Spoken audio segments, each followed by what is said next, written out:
بسم الله الرحمن الرحيم الحمد لله رب العالمين والصلاة والسلام على رسوله الأمين محمد وعلى آله وصحبه أجمعين. خۆشەویستانم خۆشحاڵم کە لە ئەڵقەی ژمارەنەوە هەشتی بەرنامەی نووسین و یادەوەری بە ئێوەی خۆشەویست گەشتمەوە. قسەکردنی ئێمە لەسەر ڕەوشت و سیاسەتە، ئەم دوو چەمکە چۆن پێکەوە بن، چۆن تەبا بژین و چۆن لە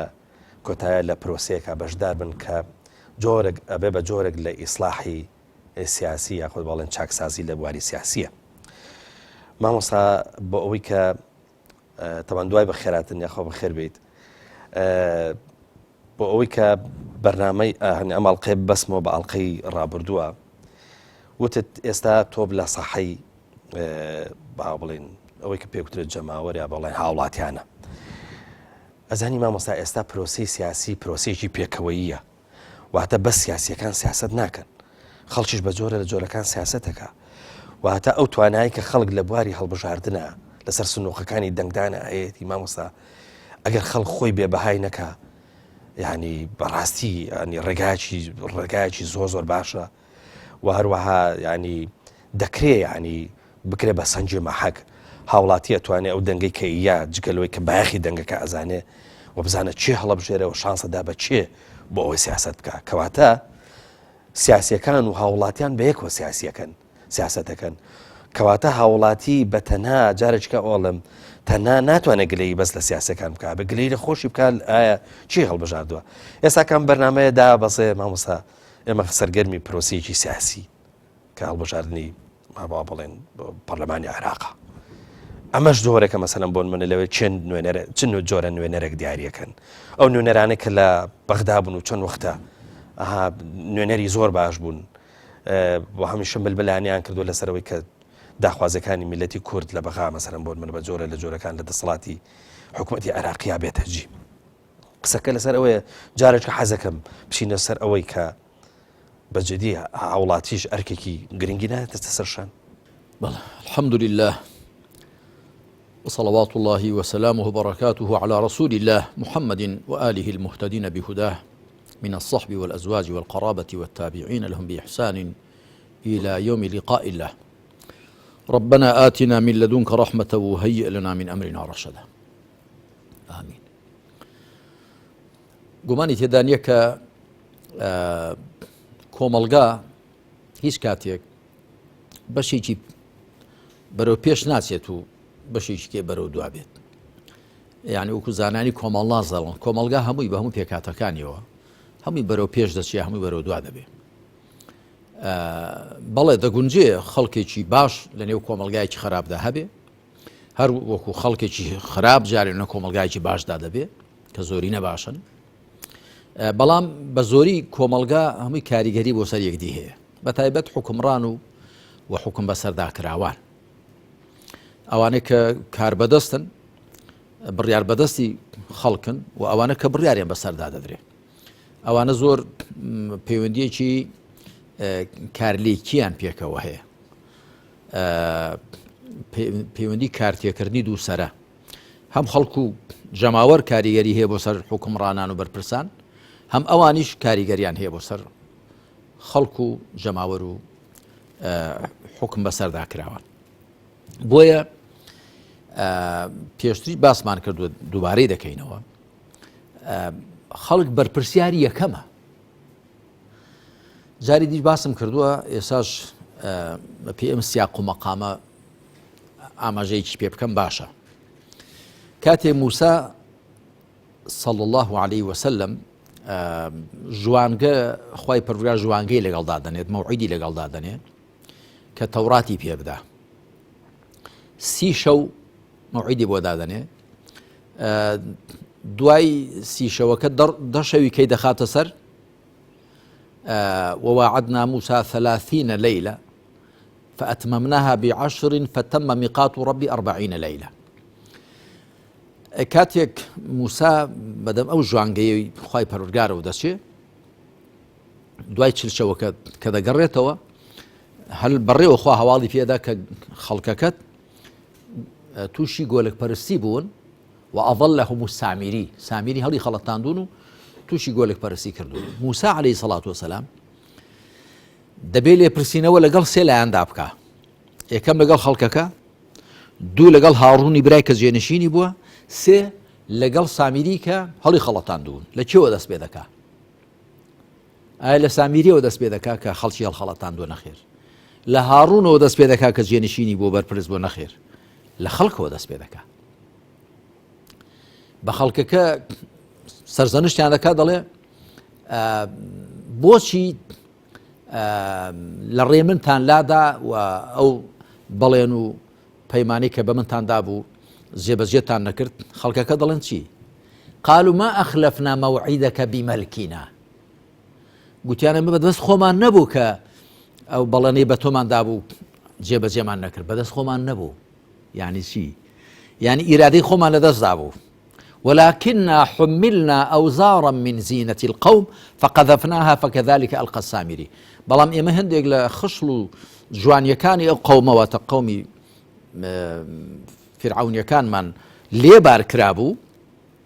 فڕێماندا، سامیریش ئەوەی خۆی فڕێدا نێو چاڵێکەوە، بۆتەیەکەوە، قاڵبێکەوە، شێوەی گۆلە قاڵبەکەی داڕژ بوو، زێر و خۆشڵەکەی خۆی تێ هاویشت، ئەوانژی خۆیان تێ هاویشت، سەرنجام شێوەی گۆلکێکی وەرگرت کە با لە پشتەوەی دەدا بەلای زاریدا دەهات، شێوەی بۆڕێی گۆلچی لێ دەهات لەهوو خوار. دوای ئەوە کە لێپرسینەوەکە خەڵکەکەدا دەکا، خەڵکەکەش پاساوێک دێنەوە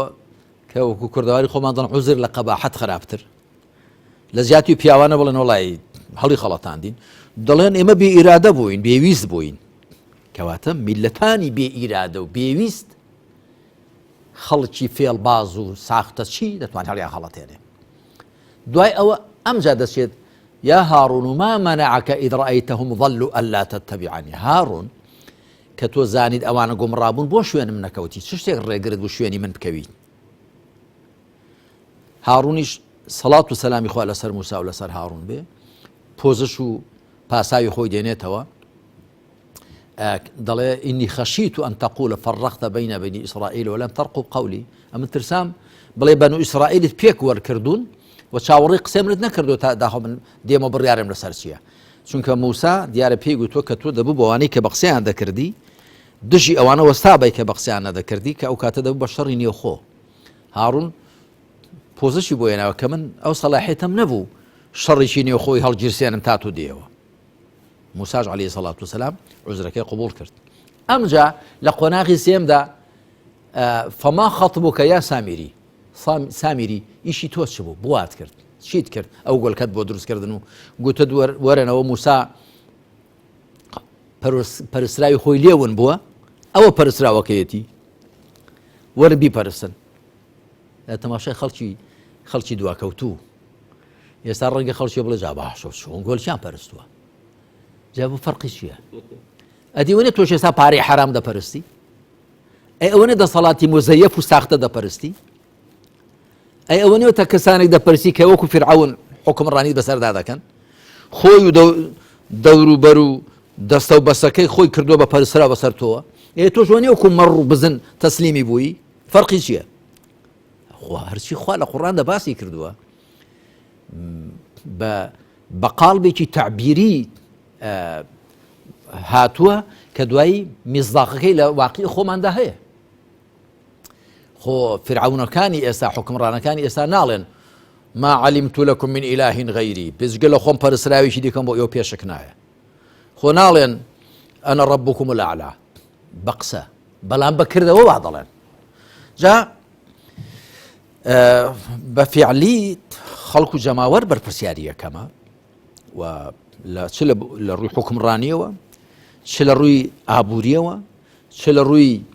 ئەمنیەوە. پێغەمبەر عەلەیهی سەڵات وسەلام زۆر جوان هەواڵی پێداوین کە دەفەرمێ كلكم راع وكلكم مسؤول عن رعيته. هەر کامێک لە ئێوە چاودێرە بەرپرسیاریشە بەرامبەر بە چاودێری کراوەکانی خۆی. جاری کەس باسم کردووە، ئێستاش دووبارەیەکمەوە خراپ نییە، زۆر کەس وا دەزانێت کە لێرەدا ڕاعی بە معنای شوانە، وان نییە. شوان بۆیە پێی دەگوتن ڕاعی لأنه يراعي ماشیەتەه، چونکە چاودێری ئاژەڵەکانی دەکا. کەواتە ڕاعی یعنی چاودێر ئەگەر نا ئەگەر هەموومە هەر کامێک لە ئومەت هەمووی هەر شوان بێ ئەی مەڕەکە چێ وانە ئەگە هەموو هەر شوان بن ئەی مەڕەکە چێ نا چاودێر هەر کامێک لە ئێوە چاودێرە و بەرپرسیاریشە بەرامبەر بەو خەڵکێک کە دەوێت چاودێریان بکە هەر کامێک لە ئێوە چاودێرە و بەرپرسیاریشە کەواتە بەرپرسیار تەنیا نەفەرێک نییە و حیزبێک نییە و بنەماڵەیەک نییە و کەمینەیەک نییە بەڵکو هەمووی دەبێت هەست بە بەرپرسیاریتی بکە لە ئیسلامدا ئاوایە تۆ تەماشا بکە لە سەردەمی پێغەمبەری خاتەمدا صلى الله عليه وآله وسلم پێغەمبەری خوا بووە پارێزراو بووە لە هەڵات دوور بووە لە ئەوە کە بکەوێتە ژێر کاریگەری عاتیفە و هەست و نەست و هەوا و ئارەزوو هەموو زانیویانە بەڵام ئەگەر پێغەمبەری خوا عەلەیهی سەڵات وسەلام شتێکی فەرموو بێ شتێکی کرد بێت لە عەقڵیانەوە نەچوو بێ پرسیویانە ئەی پێغەمبەری خوا ئەوە خوای فەرمووە وحی خوایە ئەگەر فەرموو بێتی بەڵێ بێدەنگ بوون زانیویانە خوا هەرچی بی فەرموو لە جێ خۆیدا با لە عەقڵی وانیشەوە نەچێ ئەگەر فەرموو بێتی نەخێرەوە بیر و بۆچوونی خۆمە گوتیاندا ئێمە تێبینیمانێ ئەوە باش نییە ئاوا باشە وەکو ئەلحەباب بن المنذیر لە زەنجی بەدەردا وەکو سعدی کوڕی معاد و سعدی کوڕی عوبادە خوالیان ڕازی بێ لە سولحی غەتەفاندا وتیان ئەی پێغەمبەر صلی الله علیه وسلم خوا فەرموویەتی ئەو سولحەمان بۆ بکەی لەگەڵ غەتەفان کە نیوەی بەروبوومی ساڵێکی مەدینەیان بدەینێ بەڵام لە کۆڵمان بنەوە یاخود یەک لە سەرسەی بەروبمەکەیان بدەینێ خواوە فەرمووە فەرمینەوە وەڵا ڕای خۆمە دەوتیانە بە پێویستمان بەوە نییە و مەسەلەی دارخورماکان کە پێغەمبەر صلی الله علیه وسلم بەلایاندا تێپەڕی تۆوی نێرەکان دەبردە سەرمێکی فەرمووی پێما ئەگەر واش نەکەن زەرەری نییە دوای ئەوان جوازیان لێ هێنا دارخورماکان بەریان نەگرت لە صحیح مسلم داهاتوە دوای چوونەوە خزمەتی گوتیان ئەی پێغەمبەری خوا دارخورماکان بەریان نەگرت فەرمووی بۆ گوتیان لەبەرەوەی تۆوی نێرەکەمان نەبرە بۆ مێیەکەی فەرمووی ئەگەر شتێکم پێگوتن وتم خوا وای فەرمووە لێم وەربگرنەوە بە ناوی خواوە قسە ناکەم لە خۆمەوە بەڵام تێک وەکو بۆچوونی خۆم پێم گوتن ئەنتم ئەعلەم بئوموری دنیاکم ئێوە کاروباری دنیا خۆتان شارەزاترن خۆ من نەمگوت خوا وای فەرمووە تم بۆچوونی خۆم ڕەنگە گوت فەرموویەتی ئەو دارخورما بەرزانە هێندە دەستنە سەری و عەزیەت دەچێشن و ڕەنگە واش نەکەن نەیزانیوێت ئەزموونی نەبووە کە ئەگەر تۆوی نێرەکە نەبن بۆ مێیەکە بەرناگرێ چاولەیە پێغەمبەر صلی الله عليه وسلم هاوڵانی وا پەروەردە کردووە کە مەگەر شتێک وەحی بێ لە بەرامبەریدا بێدەنگ بن ئەگەر ناگەر بۆچوونی خۆی بێ تێبینیان هەبێ بەڵام تۆ تەماشا بکە حکمڕانانی ئەم ڕۆژگارە بە هەوا و ئارەزووی خۆیان بە پێی بەرژەوەندی تەستی خۆیان حکم دەکەن بەسەر خەڵکدا خەڵکی وەکو مەڕ تەسلیمە ئەوە کۆمەلگاکە ئاوایە بۆی ئەو شێوە حکمڕانتوان حکمی بکەن ئەگەر ناگە خەڵک هۆشیار بێ خەڵک بێدار بێ خەڵک جورئەتی هەبێ بوێر بێ ڕەخنە بگرێ بڵێ قبوڵ ناکەم ئایا حکمڕانێک ماڵێک دوو ماڵ سێ ماڵ چەند ماڵێک کەمینەیەک دەتوانێت حکم کا بەسەر خەڵک و جەماوەرێکدا نا بەڵام کە ئەوان بوونە مەڕ ئەویش دەبێتە شوان ئەگەر ئەوان بوونە گاڕان ئەویش دەبێتە گاوان لێیان دەخڕێ و دەیان باتە لەوە ڕوو دەیان هێنێتەوە بۆ ئاغەڵ و تەواو وەکو من جارێک لە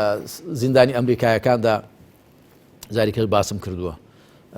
لێ کۆڵەرەوە ئەمریکیەکان گوتیان پێت وایە ئەمریکا بە کەڵکی ئەوە دێت کە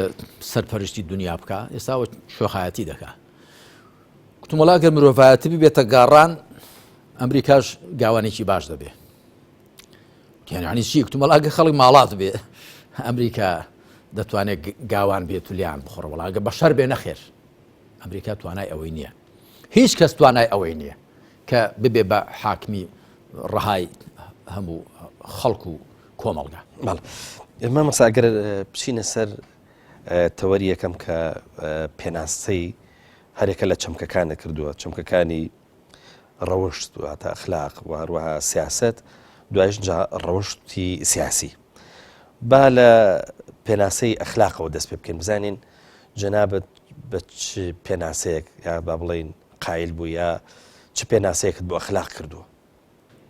بەڵێ کاک پەیوەند من نامیلکەیەکم هەیە بە ناوی خوڕەوشتی پەسەند سەنجی مەحەکی موسڵمانەتیە کاتی خۆی محازەرەیەک بووە لە سۆران داومە دوایی کراوە بە نامیلکەیەک کە یەکێکە لە ئاڵخەکانی بابەتە هەنووکەیەکان زنجیرەی بابەتە هەنووکەیەکان هەروەها کتێبێکم هەیە بە ناوی مەوسوعەی ڕەوشت و ئاکاری ئیسلامی، کتێبێکە دەوری 600 لاپەڕ زیاترە، لەوێدا بە تەفسیل باسی ڕەوشت و ئاکاری بەرز و پەسەندم کردووە. ڕەوشت پێشتریش باسمان کرد، بە کوردی دەڵێن ڕەوشت، بە عەرەبی دەڵێن خولوق. خولوق لە عەرەبیدا بە ئەخلاق کۆ دەکرێتەوە، لە کوردیدا بە ڕەوشتەکان، بەڵام ئێمە زیاتر لە کوردیدا کۆی ناکەین، دەڵێن ڕەوشت، خوو ڕەوشت. لە ڕاستیدا خوو ڕەوشت یا خولوق ئێستا چەمکە باوەکەی وایە، ینی ئاکاری بەرز و پەسەند و جوان. ئەگەرنا لە ئەسڵی زماندا خولوق لە زمانی عەرەبیدا چ بۆ ڕەوشت و ئاکاری جوان، چ بۆ ڕەوشت و ئاکاری خراپیش بەکاردێ. الخلق الحسن والخلق السيء، الأخلاق الحسنة والأخلاق السيئة، هەردووشی بەکاردێ. بەڵام ئێستا چەمکە باوەکەی وایە کە دەگوترێ فڵان کەس ڕەوشتی هەیە، یعنی ئاکاری جوانن. ئەگە گوتیان فڵان کەس ڕەوشتی نییە یا بێڕەوشتە، یعنی ئەوە قسەیەکی زۆر قورسە پێی گوتراوە. ڕەوشت یا خولوق کە بە عەرەبی هاتووە، خولوق لەگەڵ خەلق دوو وشەن. وشەی خەلق تعبیر دەکات لە دیوی دەرەوەی مرۆڤ، لە جەستەی، و خولوق تعبیر دەکات لە دیوی نێوەوەی، واتە لایەنی ڕوحی و دەرونی. بۆیە پێغەمبەر صلی الله عليه وسلم وەکو دایکمان عایشە خوا لێ ڕازی بێ لێ دەژێڕێتەوە، دەفەرمێ پێغەمبەر صلی الله عليه وسلم کە تەماشا ئاوێنەی دەکرد دەیفەرموو اللهم كما أحسنت خلقي فحسن خلقي، خوایە وەکو چۆن خەڵقت جەستەمت جوان هێناوەتە دی، ڕەوشتیشم جوان بکە. مرۆڤ ناتوانێت دەستکاری خەڵقی خۆی بکە، یعنی قەد و قیافەی چەندە، ڕنگ و دیمەنی چۆنە، زۆر بە کەمی دەتوانێت، بەڵام مرۆڤ دەتوانێت دەستکاری خولوقی خۆی بکە. بۆیە پێغەمبەر عەلەیهی سەڵات و لەخوا پاڕاوەتەوە، خوایە ڕەوشتم جوان بکە، یعنی یارمەتیم دە ڕەوشتی خۆم جوان بکەم، ئاکاری خۆم بەرز و پەسەند بکەم. کەواتە خولوق یا ڕەوشت بریتیە لە دیوی نێوەوەی مرۆڤ، لەو ئاکار و ڕەفتارە جوانانەی کە مرۆڤ لە خۆیدا دەیانهێنێتە دی، و دیوی نێوەی خۆیان پێ جوان دەکات. وەکو گوتم دەستگونجێ لە جیاتی ڕەوشتی جوان مرۆڤ ڕەوشتی دزێوی هەبێ،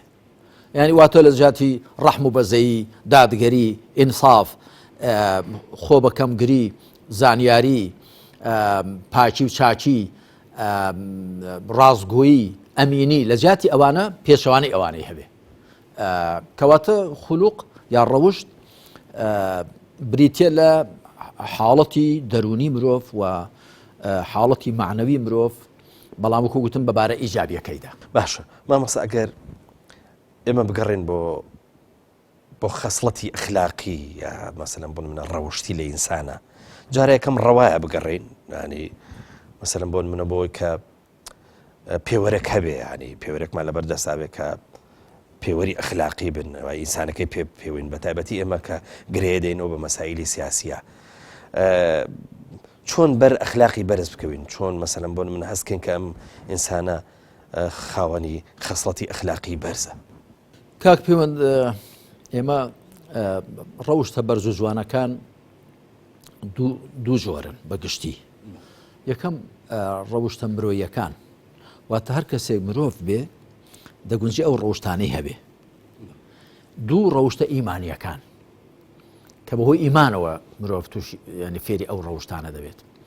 ڕەوشتە مرۆییەکان بۆ وێنە هێمنی و ئارامی، بۆ وێنە ڕازگۆیی، ئەمانەت، بۆ وێنە ڕەحم و بەزەیی، یعنی کۆمەڵێک ڕەوشت هەن کە پەیوەندیان بە عەقڵی سەلیمەوە هەیە و پەیوەندیان بە زگماک و ناخی مرۆڤەوە هەیە. هەموو مرۆڤێک خوا عەقڵێکی داوەتێ و ناخێکیشی زگماکێکیشی پێبەخشیوە، فیتڕەتێک کە ئەوە خاڵی هاوبەشی بینی هەموو مرۆڤەکانە. بۆیە بە پێچەوانەی هەندێک خەڵکی ئیسلامی ڕاست نییە کە ڕەوشتی جوان تایبەت بێتەنیا بە موسڵمانانەوە، نا دەگونجێ ڕەوشی جوان بەگشتی بە تایبەتی ڕەوشتە مرۆییەکان دەگونجێ کە کابرا مسلمانیش نەبێ یاخۆ ئەو مرۆڤە ئەگە پیاوە گەر ئافرەتە مسلمانیش نەبێ بەڵام کۆمەڵی ڕەوشی جوانی هەبن پێغەمبەر صلی الله عليه وسلم شاندێک دێ بۆ لای شاندی عەبدولقەیس یا شاندێک دێ بۆ لای کە سەرۆکەکان ناوی ئەشەدجی بنی عەبدولقەیسە شاندەکە دێن دەفەرمێ تەوان ئەو کە برا گەورەکەیان لەگەڵ یان نابێ جارێ دوا دەکەوێت لیان دوای ماوەیەک ئەویش دێت ئەویش لێ دەپرسێ بۆ دواکەوتی ئەوش دەڵێ پێم خۆش نەبوو دیارە هاتوون کە مسلمان بن یا بزان داخوا ئیسلام چییە و ئەگە قەنەعەتیان هات مسلمان بن وەکو لە عام الوفوددا ئەو ساڵی کە شاندەکان زۆر هاتوون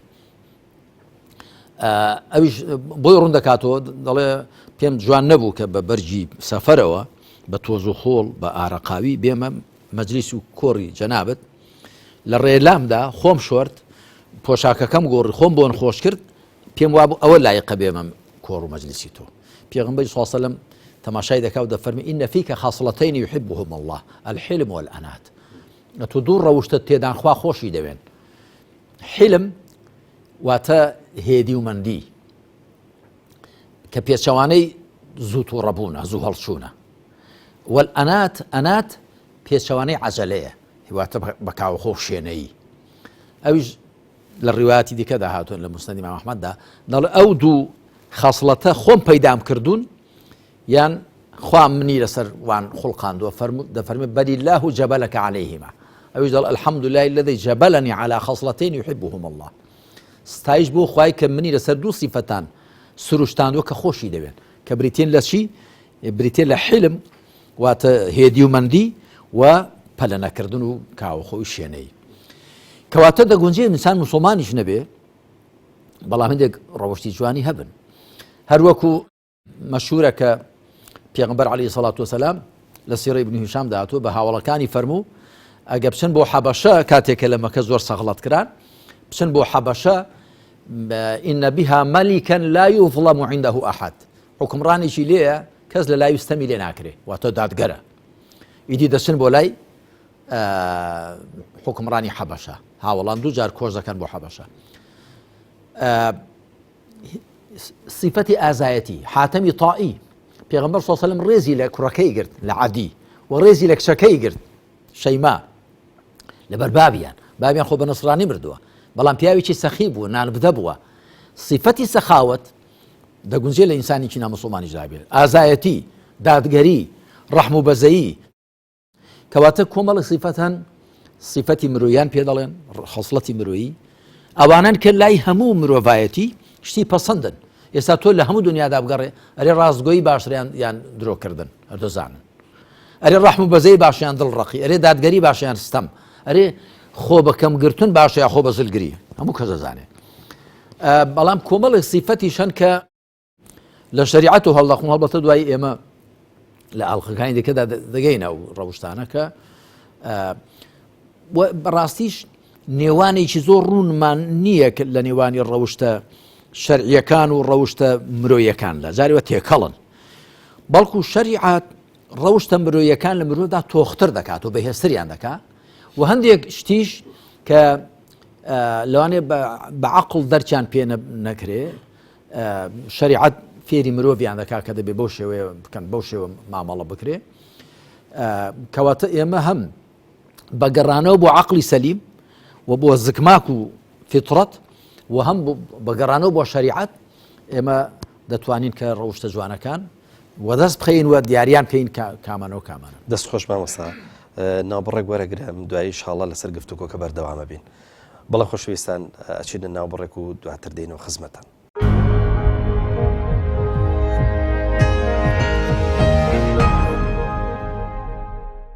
بەڵێ خۆشەویستان جارێککە سڵاو لە ئێوەی خۆشەویست درێژە بە گفتوگۆکەمانە دێن لەگەڵ بەڕێز مامۆستا عەلی باپیر مامۆستا با بچینە سەر پێناسەی سیاست با بزانین تۆ چ پێناسەیەکت بۆ سیاست هەیە و لە کتێبەکە چ جۆرە پێناسەیەکت کردووە سیاست بە زۆر جۆر پێناسە کراوە ئەو پێناسەی لیسان العەرەب هێناویەتی ابن منظور للسان العرب ده قاموسێکی زۆر گەورەی زمانی عەرەبیە پێم وایە پێناسەی زۆر کۆکەرەوە و کورتە دەڵێ السیاسەة هي القيام على الشيء بما يصلحه سیاست بریتە لە ڕاوەستان لەسەر شتێک بە شێوەیە کە چاکی بکە یا سەرپەرشتیکردنی شتێک بە شێوە کە چاکی بکە ئیبن خەلدون بە زۆرێکی دیکە پێناسەی سیاست دەکا کە دەڵێ السیاسەة حمل الكافة ئاوا بە هەر دەقی پێناسەکەی خۆی بخوێنمەوە دەڵێ حمل الكافة على مقتضى النظر الشرعي في مصالحهم الأخروية والدنيوية الراجعة إليها لا المقدمة لا فرصة وبنجادة دەڵێ بریتە لە ئەوە کە خەڵک وادار بکرێ ملی پێکەش بکرێ بۆ شتێک کە شریعەت دەیخوازێ خەڵک لە بەرژەوەندیە دوارڕۆژیەکان و دنیایەکانیان کە دەگەڕن بۆ بەرژەوەندی دوارڕۆژی ئەلماوەردی بە جۆرێکی دیکە ئەویش هەر تەقیم هەمان نێوەڕۆژیە دەڵێ الإمامة موضوعة لخلافة النبوة في حراسة الدين وسياسة الدنيا أمي الأحكام السلطانية ده دەڵێ ئیمامەت یعنی سیاست حکمڕانی دانراوە بۆ جێنشینایەتی پێغەمبەرایەتی بۆ پاسەوانێتی دین و سەرپەرشتیکردنی دنیا ئەلبەتە زانیان زۆر لەو بارەوە قسەیان کردو بۆ وێنەیەکێکی دیکە عەبدوڕەحمان التاج لە السیاسة الشرعية والفقه الإسلامي دا دەڵێ سیاست ناوێت کە دانراوە بۆ کۆی حکومەکان و کۆی هەڵس و کەوتەکانی کە کاروباری کۆمەڵگان پێبەڕێوە دەچێ لە ڕووی حکوومەتداری و لە ڕووی یاسادانان و لە ڕووی دەسەڵاتی دادوەری و هەموو دەسەڵاتەکان کەواتە سیاست ئەگە بمانێ خوڵاسەی بکەینەوە پوختەی بکەینەوە واتە سەرپەرشتیکردنی کاروباری کۆمەڵگا بە زۆرێک کە بەرژەوەندیە دوارڕۆژیەکانیان و دنیایەکانیان دابین بکرێن ئەمە پێناسەی کورتی سیاسەتە بۆیە من بەزەیم بەو کەسانە دادێتەوە کە پێیان وایە سیاست شتێکە بفەیە شتێکە خراپە دەبێت خۆمان لێ دوور بگرین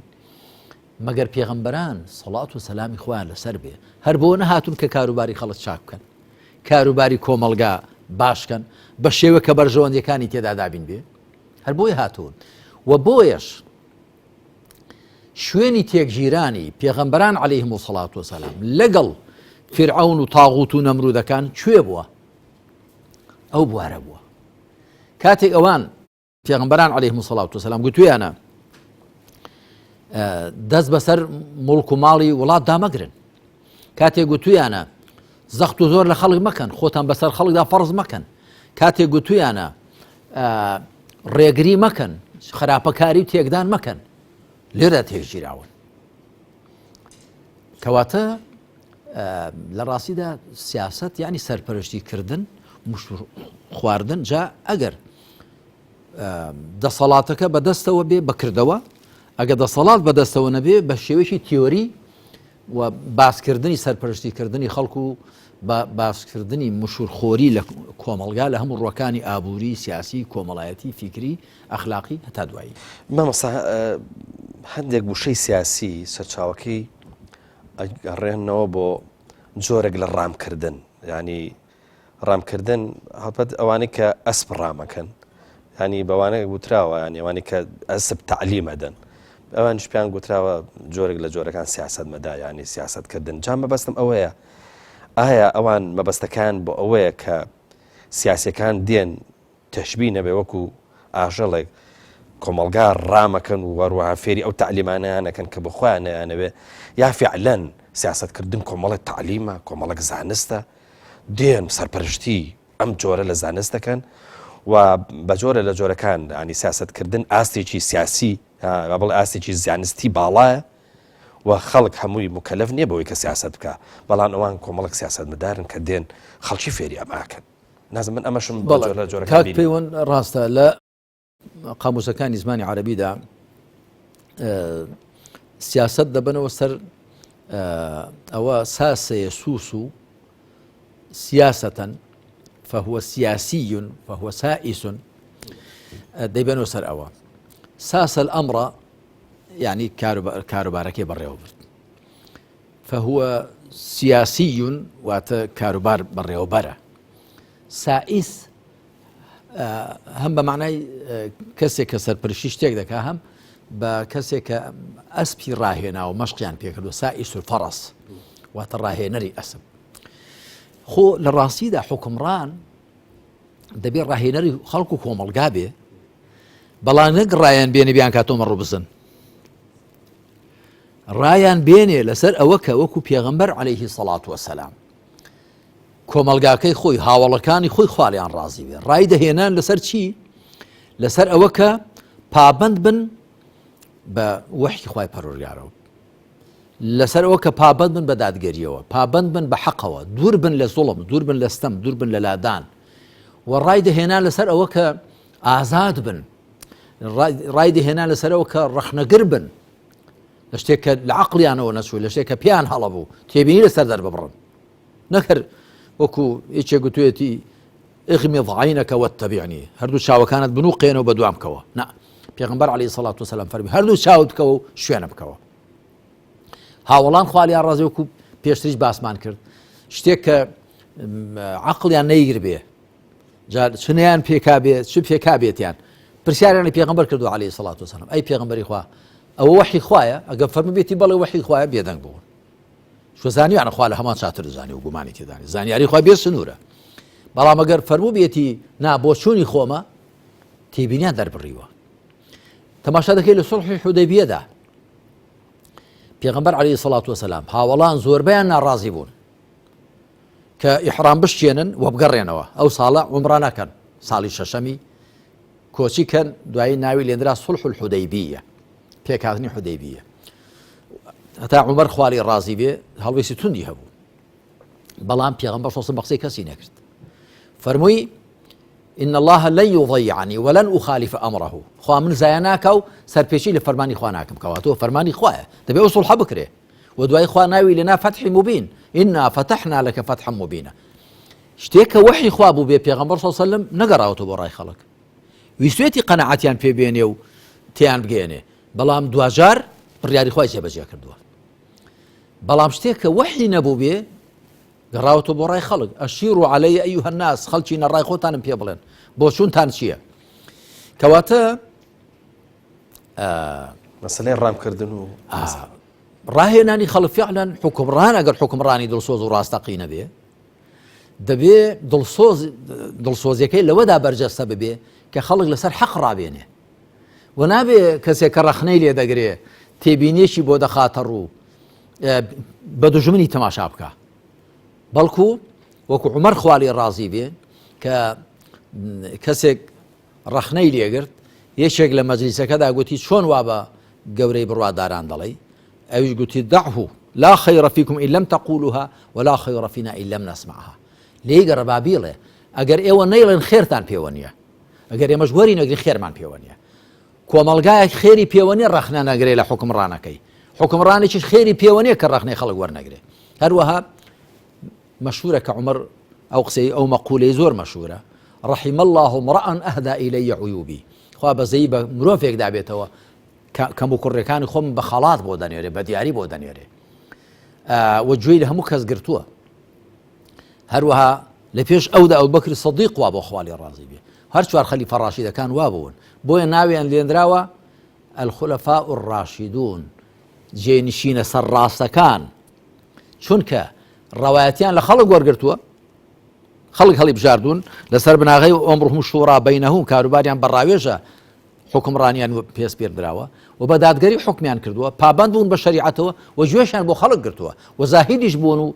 تەماعیان لە بەیت الماڵدا نەبووە غەیری ئەو موچەی کە وەریان گرتووە بەڵام لە دوای ئەوانەوە پێی گوتراوە مولوکیەت بەنو ئومەیە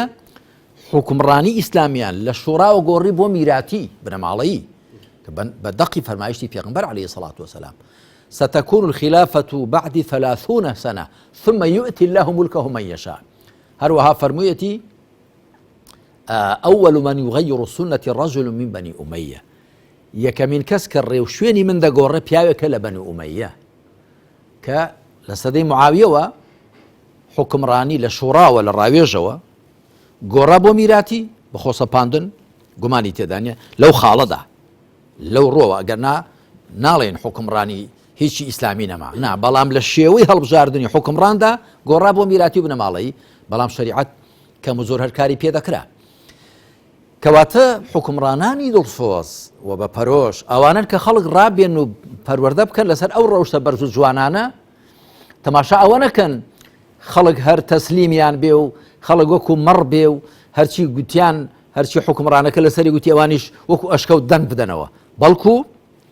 بەرچاوڕوونانە شارەزایانە و ئەوەش دڵسۆزیە بۆ حکمڕانەکە وەکو دەڵێ دڵسۆز یا دۆست ئەو کەسەیە دەتگرێنێ دوژمن ئەو کەسەیە دەتێنێتە پێکەن یا پێ دەکەنێ ئەوە خود ئەو کەسەی کە تو دەگرێنێ ڕەخنەت لێ دەگرێ ئەوە دڵسۆستە نەک ئەوەی کە ئەو دەوروبەرەی کە هەر تۆ چ بڵێ وەکو ئەشکەوتێ دەنگ دەداتەوە لە ڕاستیدا ئەوە دڵسۆزی نییە ئەوە تەماعی لە پارەکەی دەست پارە حرامەکەی دەستی تۆدا هەیە بەڵام دڵسۆز نییە بۆ تۆ وەسپێنێک کە سەریشت ئاوا دەبێ پێش هەموو کەستانەکەت لە دوالێدا مامۆستا دوایی هاتووی ئەم دوو چەمکەت گەیاندۆ بە یەک هەم ڕەوشت هەم سیاست ئەجا باسی ڕەوشی سیاسیەکەی تەمان کە تۆ باسی ڕەوشی سیاسیەکەی و ئەتەوێ مەسەلەن ئەم دوو چەمکە بگەن بە یەک بە جۆرە لە جۆرەکانیش ئەوەشی لێ فامرێتەوە کە دەشێ بە یەکیشەوە نەبن بەڵام لێرە ئەم چەمکەشت جارێککە هێناوە و واروها پێناست کردێتەوە با بزانین پێناسەی ڕەوشی سیاسی چییە؟ ڕاستەکەی من کاتێ ئەو کتێبەم نووسیوە تەمەوەکو پێشتر گوتمەوە وتار بۆ و ئامادەم کردووە گەڕام کە الأخلاق السیاسیە ڕەوشی سیاسی پێناسەکەی بدۆزمەوە لەو کاتە چنگم نەکەوت بەڵام خۆم پێناسەیەکم داڕشت کە پێم وایە تعبیر دەکالەوە هەر دەق عەرەبیەکەی بە عەرەبی دامڕشت الأخلاق السياسية عبارة عن الأخلاق الفاضلة والقيم الرفيعة التي يتحلى بها المجتمع عامة والمسؤولون خاصة في مجال الحكم والسياسة كي يحقق من خلالها الأهداف الشرعية المبتغاة كالعدل وغيره. ڕەوشتە سیاسیەکان ڕەوشتە بەرزانە لەو ئاکارە پەسەندانە کە کۆمەلگا بەگشتی خۆیان پێدەڕازێنێتەوە بەگشتی و بەرپرسان بە تایبەت لە بواری حکم و سیاستدا تاکو لە میانی ئەو ڕەوشت و ئاکارە جوانانەدا ئەو ئامانجە شەرعیانەی کە دەویسترێن جێبەجێ بکرێن وەکو دادگەری و غەیری دادگەریش ئەوە پێناسەیەکی کورتی ڕەوشتی سیاسی ڕەوشتی سیاسی بریتێ لەو ئاکارە بەرز و پەسەندانەی کە دەبێ هەم خەڵک خۆیان پێ بڕازێنێتەوە و هەم حکمڕانان بە تایبەت بەنسبەت خەڵکەوە خۆیان بڕازێنەوە بەوە کە ڕێز لە بەرپرسانی خۆیان بکرن بە چاوی دوژمن تەماشایان نەکەن و خۆیان بڕازێنەوە بەوە کە دڵسۆز بن بۆ حکمڕانەکان کە هەڵەیەکیان تێدا بینین بێدەنگ نەبن و خۆ بڕازێنەوە بە سیفەتی بوێری و ئازایەتی بتوانن حەق بڵێن کە پێغمبەر دەفەرمی عەلەیهی سەڵات وسەلام ئەفضل الجیهاد کەلیمەت عەدل عند سوڵطان جائر و خۆ بڕازێنەوە بەوە کە هاوکاری ئەو حکمڕانە بن کە بەڕێی شەرعدا بیان بە و بیری بخەنەوە کۆبەڵێک ڕەوشتی بەرز و جوان هەن کە من دوای دەیانگەیلێ کە خەڵک دەبێ خۆیان پێ بڕازێنێتەوە لە بواری حکمڕانی و سیاسەتدا حکمڕانەکانیش دەبێ ئەوانیش دەبێ خۆ بڕازێنەوە بە کۆمەڵێک ئەدەب و ڕەوشتی بەرز و جوان یەکێک لەوانە دەبێ حکمڕانیەکە ڕەوایەتی خەڵکی هەبێ و ئەمڕۆ شوڕا بەینەهم جگە لە ڕاوێژ هیچ بناغەیەکی دیکەمانە لە ئیسلامدا بۆ حکمڕانی چونکە لە ئەسڵدا حکمڕانی هی خەڵکە سیادە حکمڕانی هی خەڵکە تەوان دانانی حەڵاڵ و حەرام ئەوە هی خوای پەروەردگارە بەڵام دانانی بەرپرسانێک کە ئەو حەڵاڵ و حەرامە ئەو بەرنامەی خوا جێبەجێ دەکەن ئەو مافی خەڵکە بۆیە هەموو دواندنەکانی خوا سبحانه وتعالى ڕویان لە خەڵکە یا ئەیها الناس یا بەنی ئادەم یا ئەیها الذین ئامنوا پاشان دەبێ ئەو حکمڕانە بزانێت کە نوێنەری خەڵکە نوێنەری خوا نییە سبحانه وتعالى نوێنەری خەڵکە خەڵک دایناوە بۆچی بۆی شریعەتی خوا بەسەردا پیادە بکە پاشان دەبێ حکمڕان بە دادگەری حکم بکەن و دەبێ ئەهلی ئەمانەت بن و دەبێ بە چاوێک تەماشای مڵک و ماڵی وڵات بکەن کە هی هەمووانە ئەوانیش هەر بەقەدەر خەڵکیان بەش پێوەیە بە ئەندازەوە کە خەڵک پێیان دەدا ئەو موچە و ئەوەکو خەلیفە ڕاشیدەکان و حکومڕانە سەرڕاستەکان وایان کردو لە مێژووی ئیسلامدا و لە بەرامبەر یاسای خۆی پەروەردگاردا هەمویان دەبن بلکەش بن کە ئەوە لە سەردەمی حکومڕانی ئومەوی و عەباسی و عوثمانیەکانیشدا هەروە بووە حکومڕان ملکەش بووە بۆ دەسەڵاتی دادوەری خۆی لە سەروی دەسەڵاتی دادوەریەوە نەبینیوە وەکو ئێستا لەم ڕۆژگارەدا دەبینین کە دەستیان خستۆتە نێو دەسەڵاتی دادوەریەوە و هەر کەسێک کە نایانەوێ وەک بەرزەکی بانان بۆی دەردەچێ و خەڵکیش دەکوژێ و زوڵمیش دەکا و دەشخولێتەوە کەسیش نایگرێ ئاوا نەبێت جا کەواتە ڕەوشتی سیاسی ئەو ئاکار و بەها بەرزانن کە دەبێ هەم خەڵک خۆیان پێبرازێنەوە و هەم دەبێ حکمڕانان خۆیان پێبرازێنەوە لە کاتێکدا کە حکمڕانی دەکەن و سەرپەرشتی کاروباری کۆمەڵگا دەکەن. مامۆستا پەیوەست بە سیاست و ئەوەی کە پێگوتری ئەخلاقی سیاسی کۆتاپرسیاری لەم بەرنامەیە ئەوەکەم ئەوش ئەوەیە کە هەندێک بۆچوونیان وایە نازانم لە چۆ ئەم ینی سەرچاوی ئەم زانیاریە لە چۆ هاتووە باوەڕێم وایە کە ئەوەی کە پێگوترێ پێکهاتەی زەوی خۆداوی پێگوترێ خێروبێری سەر زەوی کە ئینسانی پێژی باوەڕیان وایە کە ژمارەی ئینسانەکان مرۆڤەکانی سەر زەوی زۆرترە لەو پێکهاتانەی زەوی سیاست دێ بە جۆرە لە جۆرەکان ئەمەمان بە شێوەیەکی عەدالەت تەوزیع ئەکا بۆی بەشی هەمومان بکە یعنی ئەوەی کە دەوترێت سەرزەوی کە ئێستا ژمارەی ئینسانەکان لە سەرزەوی زۆر بووە و ئەو پێکاتانش کە لە زەویە هەیە ئەو مادە خۆراکی و چوزانم ئەوەی کە ئینسانی لەسەرەجی باڕیان وایە لە ئێستا بەش ناکە عەدالەتی سیاسی دێ ڕەوشی سیاسی دێ ئەمەمان ئەندازەیەک بۆ کا بە عەدالەت تەوزیعەکە بە شێوەیەکی باوەڵەن کە کەمومانی پێبژین پێوێن بە پێچەوانەوە خی پڕگار ئەوەندە مرۆڤان دەخڵقێنێ کە خێروبێری زەوی بەشیان بکە بەڵام بەداخەوە سیاسەتی کاپیتالیستانە سیاسەتی گلۆبالیزیشانە هاتووە ئەو خێروبێری کە خوا دایناوە بۆ هەم مرۆڤەکان زۆربەی دەخاتە دەستی کەمینەیەک و خەڵکی دیکە ئاتاژ و محتاج دەبێت ئەگەر نا ئەگەر سیاسەتی سەرمایەدارانە و سیاسەتی جیهانگیریانە لێگەڕابایە هەر وڵاتە هەر شوێنە بۆ خۆی خێروبێری خۆی بۆ خۆی بەکاربێنێ نەوتەکەیان لێ بە هەرزان فرۆش لێ وەرنەگرن غازەکەیان بە هەرزان فرۆش لێ وەرنەگرن لە بەرامبەردا شتی دیکەیان بە چەند قیمەتی بەرامبەر پێنەدەنەوە و شەکیان پێنەدەن یەکدی پێ قەڵاسۆ بکەن لە ڕاستیدا خێروبێری زەوی زۆر زیاترە لە ژمارەی مرۆڤەکان کە ئێستا لەسەر زەوی هەن کە ئێستا مرۆڤەکان دەچن بۆ دەوری 8 ملیار کەس ئەوە ڕاست نییە بە پێچەوانەوە ئێستا تۆ تەماشا بکە لە شوێنی وەکو ئەمریکا و لە زۆربەی وڵاتانی ڕۆژئاوا واریداتی وڵات لە 95 زیاتری بەڵکوێندێک دەڵێن 98شی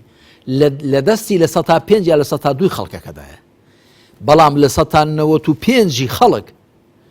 و لە 198 خەڵک خاوەنی لە 105 یا لە 102 واریداتی وڵاتە ئێستا چەند ملیار لێرێک هەن لە دنیادا کە سەرۆت و سامانەکەیان چەندان ملیارە بەڵام خەڵکێکی زۆری شەیە کە بە قوتی لایەموت بەڵکو خەڵکێکی زۆر هەیە بە ملیۆنان ساڵانە بە ملیۆنان منداڵ خەڵک لە برسان دەبرن لەو شوێنانی کە هەژار نشینن کە ئەوە هەمووی چێ دەستکاری ئەو سیستەمەی کردووە چێ وای کردووە تۆ تەماشا بکە ئەو وڵاتانی کە زیاتر نەوتیان هەیە خێروبێریان هەیە هەژاریەکە بە زۆری لەوێ ئەوە لە ڕاستیدا سیستەمی کاپیتالیستی وای کردووە وە گلۆبالیزیشن وای کردووە سیستەمی لیبرالیست وای کردووە ئەو تەماعکارە دنیا خۆرانە وایان کردووە کە واریدات ڕۆژ بە ڕۆژ بەهۆی بەتایبەت سیستەمی سوودی ینی نظامی ڕیبەوی ڕۆژ بە ڕۆژ لە دەستی کەمینەیەکدا کەڵەکە ببێ خڕ ببێتەوە و زۆربەی خەڵکیش ئاتاژ و محتاج بن ئەنجا خۆی حکومڕانی ڕەشید ئەوەیە کە بێنێ دادگەری چەسپێنێ لە وڵاتدا خێروبێرەکان بە یەک چاو تەماشا بکە و هاوڵاتیان بە یەک چاو تەماشا بکە بەڵام ێستا لەو هەرێمە ئێمەدا وایە لەسەر ئاسی عراق وایە لەسەر ئاسی وڵاتانی مسلمان نشین وایە لەسەر ئاسی دنیا وایە نەخێر لە ڕاستیدا کەسانێک هەن کە پیان وای عیباد و بیلات بۆ خزمەتی خۆیان و بنەماڵەکەیان خوڵخاوە خۆیان و خزم و حزمیان خوڵخاوە خەڵکی دیکە دەبێ لە خزمەت واندا بێ ئەو جۆرە بیرکردنەوەی وای کردووە کە خەڵک تووشی هەژاری و نەداری ببێ تووشی بێکاری ببێ تووشی بێوەسعی ببێ لە وەکو زانایەک دەڵێ لە هەر شوێنێک شیای زۆر بەرزت بینی شیوی زۆر قوڵیش دەبینی ئەوە هێندێک لە سەریانەوە ڕژاوە بۆیە زۆربە لە بەریان بڕاوە بۆیە ئەگەر حکمی ڕەشید هەبێ بەیەک چاو تەماشای هەموو هاوڵاتیان دەکا و مرۆڤ بوون و هاوڵاتی بوون بە پێ وەردەگرێ نەک حیزبی بوون و بنەماڵەیی بوون و عشیرەت فڵان عشیرەت و فڵانچی بوون هاوڵاتی بوون و مرۆڤ بوون بە پێ وەردەگرێ بۆ ماوە لەگە خەڵکدا و خێر و بێرەکانیش هەموو خەڵک دەزانێ نەک بە هی کەمینەیەک کە دوایی بە خێرا خۆیان شتێکی لێ بدەن بە هەندێک کەس کە لە بەرامبەر ئەوەدا کە ئیرادەیان دەکڕن دەنجیان دەکڕن و ویستیان دەکڕن و زەوت دەکەن. سوپاس دەکەین مامۆستا ئەڵلقەی ژمارە 98مان کۆتایی هات دەبێت چاوەڕێ بکەین لە ئەڵلقەکانی داهاتووە زیاتر شرۆڤی ئەم بابەتە بکەین. خوا پشتیوان بێ. بەڵێ خۆشەویستان بەم شێوەیە گەشتینە کۆتایی ئەم ئەڵلقەیەشمان تاکۆ بە گەشتنەوەیکی دیکە هەمووتان بەخوای گەورە ئاسپێرم. خواتان